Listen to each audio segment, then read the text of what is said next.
This is the Rock Island M206 38 Special Revolver. When you pick up this firearm, the very first word that comes to mind is crude. Very crude. This revolver is fairly inexpensive, and I really wanted to like it. I wanted to do a really good review on it because I like my cheap firearms. However, this review gets worse and worse as it goes on. Let's start off with the grip. This is a nice classic looking old school style grip that requires a nice high tang on it to feel comfortable in the hand. Otherwise, if you hold it too low, it feels like something is missing in between your two fingers. Now, this would be perfectly fine, except for when you pull the hammer back, the hammer actually tries to eat you. This is clearly unavoidable with this grip and hammer design combination. One might say lower your grip on the revolver to fix that. Well, you can do that, except it feels extremely uncomfortable holding on to just a ball at the bottom of the revolver.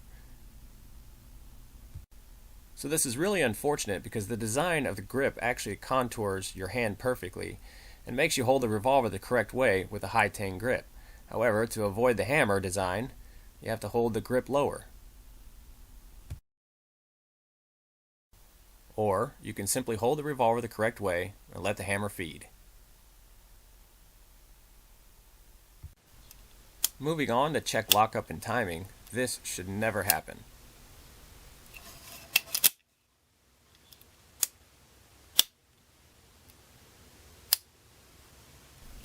The cylinder should remain locked with the hammer back, so it was painfully obvious that this revolver was out of timing. This would consistently happen on 2 of the cylinders. Surely it can't get worse than this. Oh, but it does.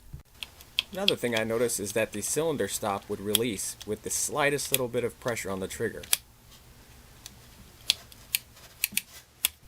I have one more gripe before I end this video. The barrel shroud was put on canted.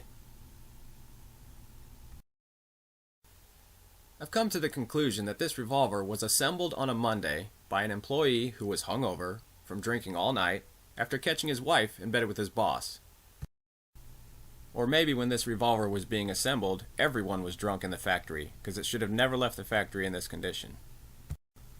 So we're going to be sending it back to them, and hopefully they'll be sobered up by then. We'll see what it looks like when it returns.